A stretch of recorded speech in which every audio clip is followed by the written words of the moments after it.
Ano kaya yun? Isa kanya, nag-apply din ako ng para magbansa eh.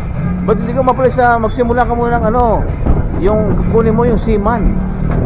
Oo, yung mga, katulad yung mga naka-uniforme na yan. Wala nga sir, matanda na ako, 33 na ako. Oh, hindi pa huling lahat ha. Kaya nga. Hindi pa lahat. Dahil mahirap yung trabaho ganyan eh. Basta mo na ano yung pa ako.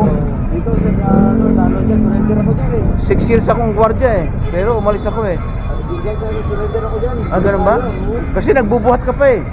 Yung okay lang sir ako, sanay naman sa mabigat ng buwan na ngayon. Ito, surrender para makulat ako. Para malambot, parang masakit oh. Lalo na pagkagabi. Oh.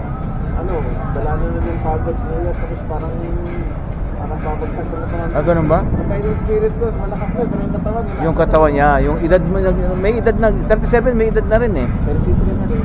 33, yeah? Nag-apply ako ng Taiwan. Taiwan? Yeah, mag-OPW ka, yeah. Pero may nagwawakan din sa Canada kasi wala akong scripture eh.